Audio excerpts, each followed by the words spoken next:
Hi hello welcome back to the my channel. ಬನ್ನಿ friends, ನಮ್ಮ ಬ್ಲಾಗ್ನ ಸ್ಟಾರ್ಟ್ ಮಾಡೋಣ. ಫ್ರೆಂಡ್ಸ್, ಇವತ್ತಿನ ಈ ವಿಡಿಯೋದಲ್ಲಿ ಏನು ವಿಶೇಷತೆ ಇದೆ ಅಂತ ನೋಡೋಣ ಬನ್ನಿ ಫ್ರೆಂಡ್ಸ್. ಇವತ್ತು ಹಿರಿಯರ ಹಬ್ಬ. ಹಿರಿಯರ ಹಬ್ಬದಲ್ಲಿ ಏನು ಸ್ಪೆಷಲ್ ಅಂದರೆ ಶಿರಾ ಮಾಡ್ತೀವಿ ಹಾಗೂ ಮಟನ್ ಸಾರು.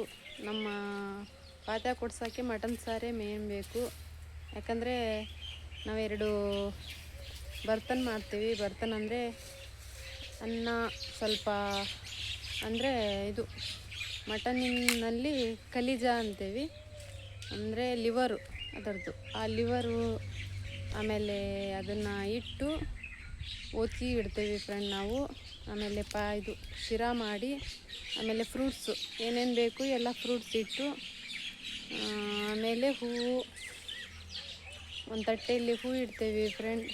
ಹಿರಿಯರ ಹೆಸರ ಮೇಲೆ ಇದನ್ನೆಲ್ಲ ಏನೇನು ಇಷ್ಟನೋ ಅವರಿಗೆಲ್ಲ ಇದನ್ನೆಲ್ಲ ಇಟ್ಟು ಮುಖ್ಯವಾಗಿ ಓದ್ಕಿ ಫ್ರೆಂಡ್ಸ್. ಏನಂದರೆ ನಾವು ಕುರಾನ್ ಓದಬೇಕು ಅವ್ರ ಹೆಸರಲ್ಲಿ.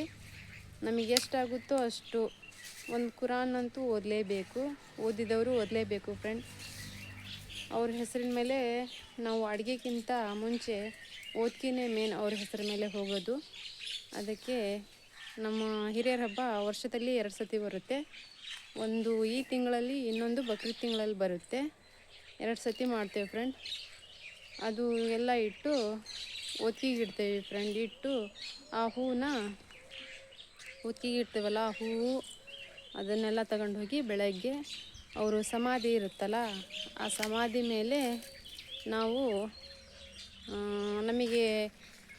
ನಮ್ಮಿದರಲ್ಲಿ ಓದ್ತಾರೆ, ಅದನ್ನು ಓದಿ ಆ ಸಮಾಧಿ ಮೇಲೆ ಹೂವು ಹಾಕಬೇಕು ಫ್ರೆಂಡ್. ರಾತ್ರಿ ಎಲ್ಲ ಒತ್ತಿದೆ ಇಡುತ್ತಾರಲ್ಲ ಹೂವು, ಅದನ್ನು ತಗೊಂಡೋಗಿ ನಮಗೆ ಯಾರು ನಮ್ಮ ಮನೆತನದಲ್ಲಿ ಸತ್ತಿದ್ದಾರೋ ಅವ್ರ ಹೆಸರು ಮೇಲೆ, ಅವ್ರ ಸಮಾಧಿ ಮೇಲೆ ಆ ಹೂವು ಹಾಕಿ ಅವ್ರ ಹೆಸರು ಮೇಲೆ ನಾವು ಓದುವಂಥ ಇರ್ತವೆ ಅವನ್ನೆಲ್ಲ ಓದಿ ಅವ್ರ ಸಮಾಧಿ ಮೇಲೆ ಹಾಕಿ ಆಮೇಲೆ ಗಂಧ ಇಡ್ತೇವೆ ಫ್ರೆಂಡ್. ಇದು ರಾತ್ರಿ ಒತ್ತಿ ಹಾಗೆ ಪಾತ್ಯ ಕೊಡ್ಸೋಬೇಕಾದ್ರೆ ಗಂಧ ಕೂಡ ಇಡ್ತೀವಿ. ಆ ಗಂಧ ಹೂವು ತಗೊಂಡು ಹೋಗಿ ಬೆಳಗ್ಗೆನೇ ಎದ್ದು ನಮಾಜ್ ಆದ್ಬಿಟ್ಲೆ ಹೋಗಿ ಎದ್ದು ಸಮಾಧಿ ಮೇಲೆ ಹಾಕಿ ಬರ್ತೇವೆ ಫ್ರೆಂಡ್. ಅದೇ ನಮ್ಮ ಹಿರಿಯರ ಹಬ್ಬ. ಆಮೇಲೆ ನಮ್ಮ ಹಿರಿಯರ ಹಬ್ಬಕ್ಕೆ ಹೆಚ್ಚಾಗಿ ನಮ್ಮದು ಕುರಿ ಮಟನ್ನೇ ಅದಕ್ಕೆ ಮುಬಾ ಆಗೋದು. ಬೇರೆ ಯಾವುದು ಮಟನ್ನು ಏರಲ್ಲ ಫ್ರೆಂಡ್. ಒಂದು ಪಾತ್ಯ ಕೊಡ್ಸೋಕ್ಕೆ ಕೋಳಿದಾಗಲಿ ಬೇರೆ ಯಾವುದು ಏರಲ್ಲ, ಕುರಿದೇ ಬೇಕು. ಅದಕ್ಕಾಗಿ ಈ ಹಬ್ಬಕ್ಕೆ ಮೇನ್ ಆಗಿ ಕುರಿ ಮಟನ್ನೇ ತಂದು ಅಡುಗೆ ಮಾಡ್ತೇವೆ ಫ್ರೆಂಡ್ಸ್. ಹೇಳಬೇಕಂದ್ರೆ ಇವತ್ತು ನಮ್ಮ ಮನೆಯಲ್ಲಿ ನಾವು ಹಬ್ಬ ಮಾಡ್ತಾಯಿಲ್ಲ. ಯಾಕಂದರೆ ನಮ್ಮ ಮಾವ ಇದ್ದಾರಲ್ಲ, ಅವರ ತಮ್ಮನ ಹೆಂಡತಿ ತೀರ್ಕೊಂಡು 8-9 ದಿನ ಆಯಿತು ಫ್ರೆಂಡ್. ಅದಕ್ಕೆ ನಾವು ಈ ವರ್ಷ ಅಂದರೆ ಈ ಹಬ್ಬ ಮಾಡೋಂಗಿಲ್ಲ. ಬಕ್ರೀದ್ ಹಬ್ಬದಲ್ಲಿ ಹಿರಿಯರ ಹಬ್ಬ ಮಾಡ್ಬೋದು. ಈಗ ಮಾಡೋಕ್ಕೆ ಬರಲ್ಲ ನಮಗೆ. ಹಾಗೆ ಅಡುಗೆ ಮಾಡ್ಕೊಂಡು ತಿನ್ಬೋದು ಫ್ರೆಂಡ್ ಹಬ್ಬಕ್ಕೆ. ಇವತ್ತು ಕೂಡ ಮಾಡೋಕ್ಕೆ ಬರಲ್ಲ ಫ್ರೆಂಡ್ ಇವತ್ತು. ಅದಕ್ಕಾಗಿ ಏನು ಅಡುಗೆ ಮಾಡಬೇಕು ಅಂತ ನಾನು ಅದು ಖುಷಿಯಿಂದ ಏನು ಅಡುಗೆ ಮಾಡ್ಬೇಕಂತ ಹಾಗೆ ಸುಮ್ಮನೆ ಸ್ವಲ್ಪ ಮೊಟ್ಟೆ ಬಿರಿಯಾನಿ ಮಾಡಬೇಕಂತ ಮಾಡ್ಕೊಂಡಿದ್ದೀನಿ ಇವತ್ತು. ಹಾಗೆ ಸ್ವಲ್ಪ ಮೊಟ್ಟೆ ಬಿರಿಯಾನಿ ಮಾಡ್ಕೊಂಡು ತಿನ್ನಬೇಕು. ನಾವು ಪಾಯಸ ಕೂಡ ಮಾಡೋಂಗಿಲ್ಲ, ಏನು ಶಿರಾ ಗಿರ ಏನು ಮಾಡೋಂಗಿಲ್ಲ ಫ್ರೆಂಡ್ 20 ದಿನ ತಿಥಿ ಆಗೋವರೆಗೂ. ಅದಕ್ಕಾಗಿ ನಾವು ಇವತ್ತು ಹಬ್ಬ ಗ್ರ್ಯಾಂಡಾಗಿ ಮಾಡ್ತಾಯಿಲ್ಲ. ಏನು ಓದ್ಕಿಗಂದರೆ ಓದಿ ಇದು ಮಾಡ್ಬೋದು ಫ್ರೆಂಡ್. ನಾವು ಹಾಗೆ ಓದಿ ಅವ್ರ ಹೆಸರಲ್ಲಿ ನಾವು ಬೇಕಾದರೆ ಅವ್ರ ಹೆಸರ ಮೇಲೆ ಇದು ಮಾಡ್ಬೋದು. ಅದಕ್ಕಾಗಿ ನಾನು ನಮ್ಮ ತಾಯಿ ಮನೆ ಇಲ್ಲೇ ಅಲ್ಲ, 2 ಕುರಾನು ನಮ್ಮ ತಂದೆ ಹೆಸರಿನ ಮೇಲೆ ಓದ್ಸೋಕ್ಕೆ ನಮ್ಮ ತಾಯಿ ಹೇಳಿದ್ದೇನೆ. ಅದಕ್ಕಾಗಿ ಓದಿಸಿದ್ದೇನೆ. ಅದಕ್ಕಾಗಿ ನೀವೇ ಓದಕ್ಕೆ ಕೊಡಿಸ್ತಾರಲ್ಲ ಮೌಲಾನ, ಅವ್ರ ಹತ್ರ ಅವ್ರ ಹೆಸರು ಮೇಲೆ ಇದು ಮಾಡಿರಿ ಅಂತ ನಮ್ಮ ತಾಯಿಗೆ ಹೇಳಿದ್ದೀನಿ ಫೋನ್ ಮಾಡಿ. ನಾವು ಯಾಕೆಂದರೆ ಈ ಮನೇಲಿ ಇವತ್ತು ಮಾಡೋಕ್ಕೆ ಬರೋಂಗಿಲ್ಲದ, ಅದಕ್ಕೆ ಏನೂ ಗ್ರ್ಯಾಂಡಾಗಿ ಹಬ್ಬ ಮಾಡ್ತಾಯಿಲ್ಲ ಫ್ರೆಂಡ್. ನಾವು ಇವತ್ತು ಹಾಗೆ ಸ್ವಲ್ಪ ಓದ್ಕಿ ಮಾಡಿ ಹಾಗೆ ಪಾತ್ಯ ಅಂತೂ ಕೊಡ್ಸೋಕ್ಕಿಲ್ಲ, ಹುಗ್ಗಿನೂ ಮಾಡೋಕ್ಕೆ ಬರಲ್ಲ ಫ್ರೆಂಡ್. 20 ದಿನ ತಿಥಿ ಆಗೋವರೆಗೂ ನಾವು ಪಾಯಸ ಏನೂ ಮಾಡೋಂಗಿಲ್ಲ. ಹಾಗೆ ಸುಮ್ಮನೆ ಏನಾದರೂ ಮಾಡ್ಕೊಂಡು ಊಟ ಮಾಡ್ಬೋದು ಅಷ್ಟೇ. ಇನ್ನೇನು ಹಬ್ಬ ಇಲ್ಲ ಅಂದಮೇಲೆ ಏನು ಮಟನ್ ಗಿಟನ್ನು ಈ ವಾರ ಎಲ್ಲ ಮಟನ್ನು ಮೀನು ತಿಂದು ಸಾಕಾಗಿದೆ ಫ್ರೆಂಡ್. ಅದಕ್ಕಾಗಿ ಇದು ಬಿರಿಯಾನಿ ಮಾಡಬೇಕಂತ ಮೊಟ್ಟೆ ಬಿರಿಯಾನಿನ ಎಲ್ಲ ರೆಡಿ ಮಾಡ್ಕೊತ ಇದ್ದೀನಿ. ಬನ್ನಿ ಫ್ರೆಂಡ್, ತೋರಿಸ್ತೇನೆ ಮೊಟ್ಟೆ ಬಿರಿಯಾನಿ. ನೋಡಿ ಫ್ರೆಂಡ್, ನಾವಿರೋದೇ 5 ಜನ ಅಲ್ಲ, ಅದಕ್ಕೆ ಒಂದು 5 ಮೊಟ್ಟೆ ಮೊದಲು ಬೇಯಿಸ್ಕೊತೀನಿ ಸ್ಟವ್ ಮೇಲೆ ಇಟ್ಕೊಂಡು. ಆಮೇಲೆಲ್ಲ ಮಸಾಲೆ ತಕ್ಕೊತೀನಿ ಫ್ರೆಂಡ್. ಬಿರಿಯಾನಿ ಒಂದೇ ಮಾಡೋದಲ್ಲ, ಸ್ವಲ್ಪ ಲೇಟಾಗಿ ಮಾಡಿದರೆ ಬಿಸಿ ಇರುತ್ತೆ ಅಂತ ಸ್ವಲ್ಪ ಲೇಟಾಗಿ ಮಾಡ್ತಾಯಿದ್ದೀನಿ. ಗ್ಯಾಸ್ ಆನ್ ಮಾಡಿದೆ. ನೋಡಿ ಫ್ರೆಂಡ್ಸ್, ಬಿರಿಯಾನಿ ಮಾಡೋಕ್ಕೆ ನೋಡಿ ಒಂದು ಸ್ವಲ್ಪ ತುಪ್ಪ ಐತಿ, ಒಂದು ಸ್ವಲ್ಪ ಐತಿ, ಒಂದು ಸುಪ್ಪ ತೊಗೊಂಡಿದ್ದೀನಿ. ನೋಡಿ ಇಲ್ಲಿ ಏಲಕ್ಕಿ, ಲವಂಗ, ಕೊತ್ತಂಬರಿ ಎಲ್ಲ ಹಾಕಿ ಪೇಸ್ಟ್ ಮಾಡಿ ಇಟ್ಕೊಂಡಿದ್ದೆ ಫ್ರಿಜ್ಜಲ್ಲಿ, ಅದೊಂದು ಸ್ವಲ್ಪ ಇದೆ. ನೋಡಿ ಒಂದು 3 ಟಮಾಟಿ ಹಣ್ಣು, ಒಂದು 3 ಈರುಳ್ಳಿ, ಸ್ವಲ್ಪ ಹಸಿ ಮೆಣಸಿನ್ಕಾಯಿ ಕೊಯ್ದು ಇಟ್ಕೊಂಡಿದ್ದೀನಿ, ಒಂದು ನಿಂಬೆ ಹಣ್ಣು ಕೊಯ್ದು ಇಟ್ಕೊಂಡಿದ್ದೀನಿ. ನೋಡಿ ಇಲ್ಲಿ ಕೊತ್ತಂಬರಿ ಸೊಪ್ಪು, ಪುದೀನ, ಒಂದು ಸ್ವಲ್ಪ ಒಣಗೋಗೈತಿ ಫ್ರೆಂಡ್ ಇದು ಬಿರಿಯಾನಿ ಎಲೆ. ಆಮೇಲೆ ಏಲಕ್ಕಿ, ಲವಂಗ, ಚಕ್ಕಿ ತಗೊಂಡಿದ್ದೀನಿ. ಸ್ವಲ್ಪ ಬಿರಿಯಾನಿ ಮಸಾಲ, ಅರಿಶಿನ ತಗೊಂಡಿದ್ದೀನಿ ಫ್ರೆಂಡ್. ನಾನು ಚಿಕನ್ ಬಿರಿಯಾನಿ ಮಾಡ್ದಂಗೆ ಮಾಡ್ತೀನಿ ಫ್ರೆಂಡ್ ಬಿರಿಯಾನಿನ. ನೋಡಿ ಇಷ್ಟೆಲ್ಲ ರೆಡಿ ಮಾಡಿ ಇಟ್ಕೊಂಡಿದ್ದೀನಿ. ನೋಡಿ ತುಪ್ಪ ಒಂದು ಸ್ವಲ್ಪ ಇದೆ, ಸ್ವಲ್ಪನೇ ಹಾಕ್ತೀನಿ, ಜಾಸ್ತಿ ಏನು ಹಾಕಲ್ಲ, ಬಾಯಿ ಹೊಡೆದಂಗೆ ಆಗುತ್ತೆ. ಒಂದು ಸ್ವಲ್ಪ ಬೋಳು ಮೆಣಸಿನ್ಕಾಯಿ ಬೇಕಿತ್ತು, ಅದೆಲ್ಲ ಹುಡುಕ್ತಾಯಿದ್ರು, ಯಾಕೋ ಬಾಕ್ಸಲ್ಲಿ ಸಿಗ್ತಾಯಿಲ್ಲ, ಒಂದಿಷ್ಟೇ ಹಾಕಿ ಮಾಡ್ತೇನೆ ನೋಡಿ ಫ್ರೆಂಡ್. ಈಗ ಫ್ರೆಂಡ್ಸ್, ಈಗ ಮೊಟ್ಟೆ ಬೇಯಿಸ್ಕೊಂಡು ಈಗ ಎಣ್ಣೆ ಹಾಕಿ ಚೆನ್ನಾಗಿ ಈರುಳ್ಳಿ ಫ್ರೈ ಮಾಡ್ಕೊಳ್ತೀನಿ. ಎಣ್ಣೆ ಖಾಲಿ ಆಗಿಬಿಟ್ಟಿದೆ, ಸ್ವಲ್ಪ ಎಣ್ಣೆ ಹಾಕ್ಕೊತೀನಿ.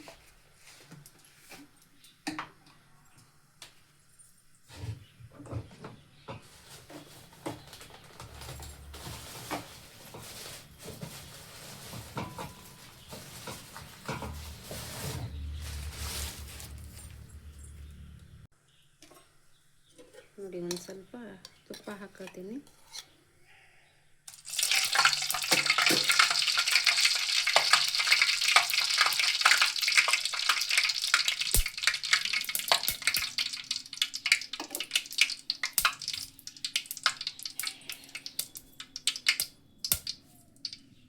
ಈಗ ಈರುಳ್ಳಿ ಹಾಕಿ ಚೆನ್ನಾಗಿ ಫ್ರೈ ಮಾಡ್ಕೊಳ್ಬೇಕು.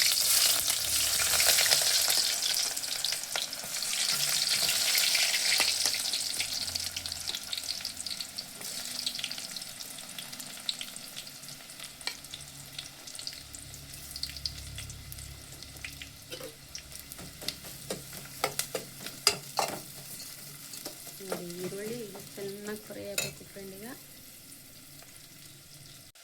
ನೋಡಿ ಫ್ರೆಂಡ್, ಇಷ್ಟು ಚೆನ್ನಾಗಿ ಫ್ರೈ ಆಗಿದೆ ಈರುಳ್ಳಿ. ಈಗ ತಕ್ಕೊಂಡು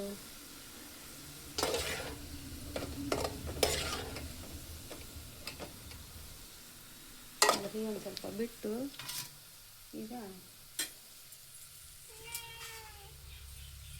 ನೋಡಿ ಒಂದು ಸ್ವಲ್ಪ ಏಲಕ್ಕಿ, ಲವಂಗ ಇದ್ವಲ್ಲ ಅವನ್ನೆಲ್ಲ ಹಾಕ್ಬಿಡ್ತೀನಿ. ಚೆನ್ನಾಗಿ ಎಣ್ಣೆಯಲ್ಲಿ ಫ್ಲೇವರ್ ಬರುತ್ತೆ, ಅದು ಒಂದು ಸ್ವಲ್ಪ ಚೆನ್ನಾಗಿ. ಎಣ್ಣೆ ತುಂಬ ಕಾದಿದೆ ಅದು.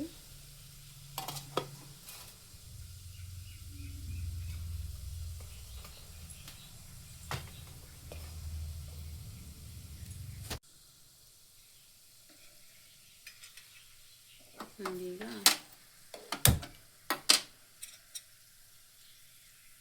ಸ್ವಲ್ಪ ಟಮಾಟೆ ಹಣ್ಣು ಹಾಕ್ಕೊಳ್ತೀನಿ.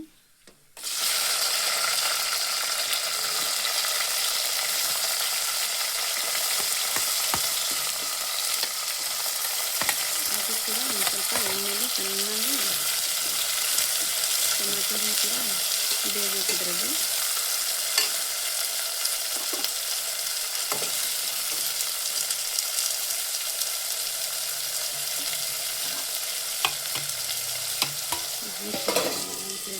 ಸ್ವಲ್ಪ ಹೊತ್ತು ಟಮಾಟೆ ಹಣ್ಣು ಚೆನ್ನಾಗಿ ಬೆಂದಿದೆ.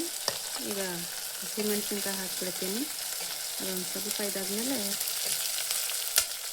ಕೊತ್ತಂಬರಿ ಅವನ್ನೆಲ್ಲ ಹಾಕಬೇಕು. ಅದು ಕೊಡ್ತಾ ಇದೆ ಇದರಲ್ಲಿ ಬಿಟ್ಟರೆ. ಈಗ ಪುದೀನ, ಕೊತ್ತಂಬರಿ, ಆಮೇಲೆ ಬಿರಿಯಾನಿ ಎಲೆ ಎಲ್ಲ ಹಾಕಿ ಇದೊಂದು ಸ್ವಲ್ಪ ಹೊತ್ತು ಎಣ್ಣೆಯಲ್ಲಿ ಚೆನ್ನಾಗಿ ಫ್ರೈ ಆಗಲಿ.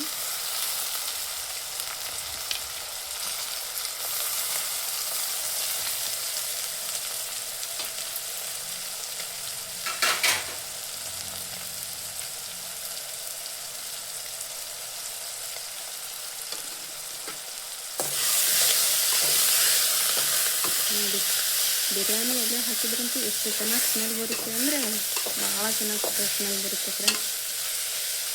ಎಲೆಯಲ್ಲಿ ಅಂಥದ್ದೇನು ಇದೆಯೋ ಏನೋ, ಅದೊಂದು ಎಲೆ ಹಾಕಿದರೆ ಸಾಕು ನೋಡಿ ಎಷ್ಟು ಚೆನ್ನಾಗಿ ಸ್ಮೆಲ್ ಬರೋಕ್ಕೆ ಬಿಡುತ್ತೆ.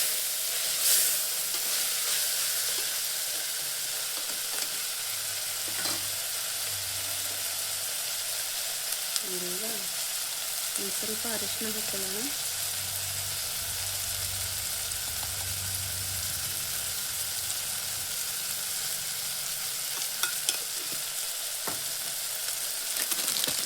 ಆಮೇಲೆ ಬಿರಿಯಾನಿ ಮಸಾಲೆ,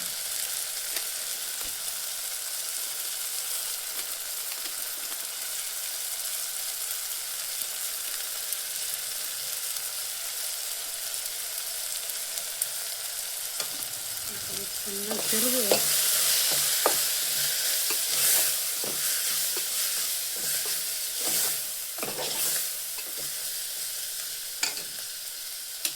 ಸ್ವಲ್ಪ ಏಲಕ್ಕಿ ಲವಂಗ ಟೇಸ್ಟ್ ಇತ್ತಲ್ಲ ಅದೊಂದು ಸ್ವಲ್ಪ ಹಾಕೊಬಿಡೋಣ ಅದರಲ್ಲಿ. ಸಾಕು, ತುಂಬ ಬಾಯಲ್ಲಿ ಆಗಿಬಿಡುತ್ತೆ ಘಾಟು.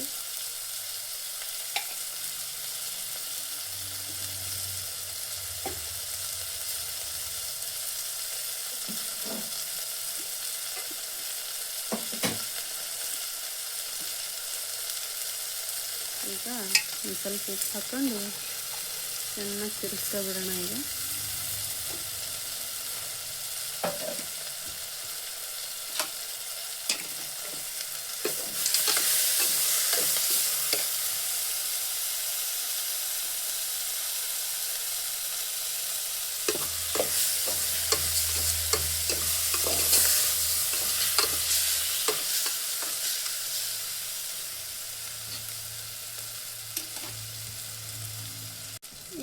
ಇದರಲ್ಲಿ ಫ್ರೆಂಡ್ಸ್ ಸ್ವಲ್ಪ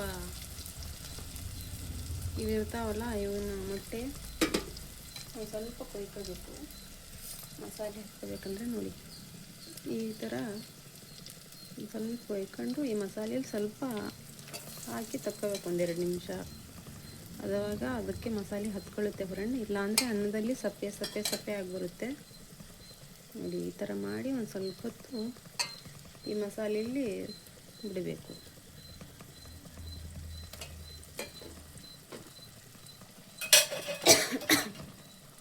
ನೋಡಿ ಮಸಾಲೆ ಇದೆಯಲ್ಲ, ಇದರಲ್ಲಿ ಸ್ವಲ್ಪ ಹತ್ಕೋಬೇಕು ಇದು ಮಸಾಲೆ. ಆಮೇಲೆ ಮೊಟ್ಟೆ ತಕ್ಕೊಂಡು ಮತ್ತೆ ಅಕ್ಕಿ ಹಾಕಿದರೆ ಆಯ್ತು ತೊಳೆದು.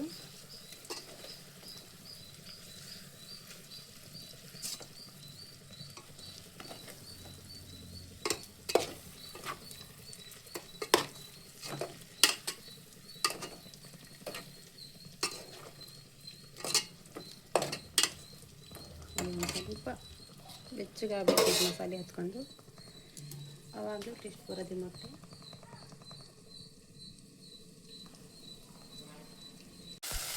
ನೋಡಿ ಈಗ ಮೊಟ್ಟೆ ಸ್ವಲ್ಪ ಮಸಾಲೆ ಹತ್ತಿದೆ, ಇದನ್ನು ಸೈಡಿಗೆ ಒಂದು ಸ್ವಲ್ಪ ಎತ್ತಿಟ್ಕೊಬಿಡೋಣ. ನೋಡಿ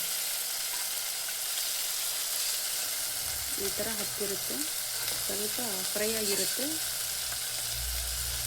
ಆಮೇಲೆ ಅನ್ನ ಕುದೀತಿದ್ದಾಗ ಇದು ಹಾಕೊಂಡ್ರೆ ಆ ಮಸಾಲೆ ಸೇರಿ ಚೆನ್ನಾಗುತ್ತೆ ನೋಡಿ. ಈ ಥರ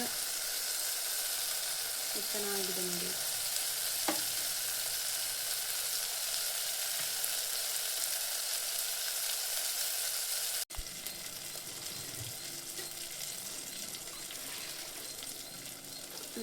ಈಗ ಅಕ್ಕಿ ತೊಳ್ತಿದ್ಮೇಲೆ ಅದು ಹಾಕ್ಕೊಳ್ತೇನೆ. ಈಗ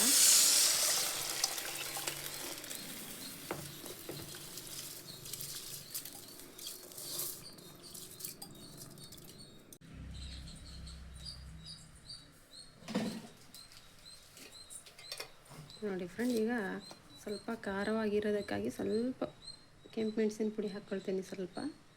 ಸ್ವಲ್ಪ ಖಾರ ಆಗಿ ಚೆನ್ನಾಗುತ್ತೆ.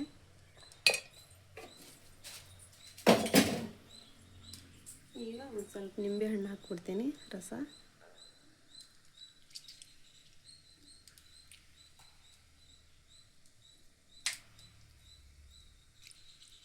ನೋಡಿ, ಮೊಸರಿದ್ರೆ ಮೊಸರು ಹಾಕ್ಕೋಬೋದು.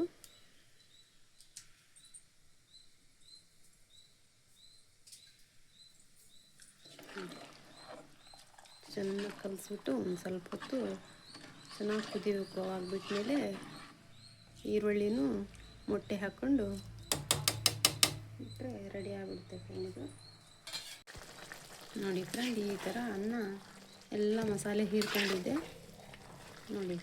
ಈಗ ಈ ಈರುಳ್ಳಿ ಹಾಕಿ ಚೆನ್ನಾಗಿ ಇದು ಮಾಡಿಬಿಡ್ತೀನಿ, ತಿರುಗಿಸ್ಬಿಡ್ತೀನಿ. ಈಗ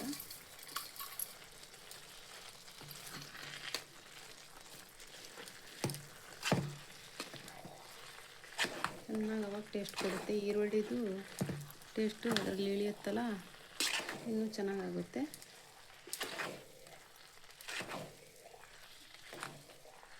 ನೋಡಿ ಈ ಥರ ಆಗಿದೆ. ಈಗ ಇದರಲ್ಲಿ ಮೊಟ್ಟೆ ಇಡ್ತೇನೆ ನೋಡಿ. ಈಗ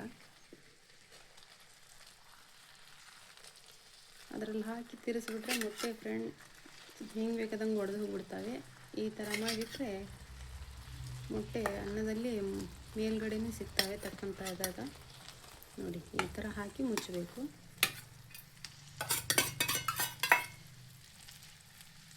ನೋಡಿ ಈ ಥರ ಮಾಡಿಬಿಟ್ರೆ ಮೊಟ್ಟೆ ಬಿರಿಯಾನಿ ರೆಡಿ ನೋಡಿ ಫ್ರೆಂಡ್. ನಾವು ಈ ಥರ ಮಾಡ್ತೀವಿ ಫ್ರೆಂಡ್. ನೀವು ಯಾವ ಥರ ಮಾಡ್ತೀರಂತ ಕಮೆಂಟ್ಸಲ್ಲಿ ತಿಳಿಸಿ ನನಗೆ. ನಾ ಹೇಗೆ ಮಾಡಿದೆ ಅಂತಲೂ ತಿಳಿಸಿ, ಚೆನ್ನಾಗಿ ಮಾಡಿದೆ ಇಲ್ಲ ಅಂತಲೂ ತಿಳಿಸಿ ಫ್ರೆಂಡ್. ನೀವು ಹೇಗೆ ಮಾಡ್ತೀರಾ ಅಂತಲೂ ನೋಡಿ ಫ್ರೆಂಡ್. ಈ ಥರ ರೆಡಿ ಆಯಿತು ನೋಡಿ ನಮ್ಮ ಬಿರಿಯಾನಿ. ಎಷ್ಟು ಘಮ ಘಮ ಘಮ ವಾಸನೆ ಬರ್ತಾ ಇದೆ ನೋಡಿ. ರೆಡಿ ಆಯಿತು ಬಿರಿಯಾನಿ ಅಂತೂ. ರಾತ್ರಿ ಊಟಕ್ಕೆ ಬಿರಿಯಾನಿ ರೆಡಿ ಆಗಿದೆ ಫ್ರೆಂಡ್ಸ್. ಇವತ್ತು ನಮ್ಮ ಬಿರಿಯಾನಿ ಇಷ್ಟವಾದರೆ ಕಮೆಂಟ್ಸಲ್ಲಿ ತಿಳಿಸಿ. ಹಾಗೂ ಯಾರೆಲ್ಲ ಹೊಸದಾಗಿ ನೋಡ್ತಾ ಇದ್ದೀರಿ ನಮಗೆ ಸಬ್ಸ್ಕ್ರೈಬ್ ಮಾಡ್ಕೊಳ್ಳಿ, ಶೇರ್ ಮಾಡಿ, ಲೈಕ್ ಮಾಡಿ, ನಮಗೆ ಸಪೋರ್ಟ್ ಮಾಡಿ ಫ್ರೆಂಡ್ಸ್.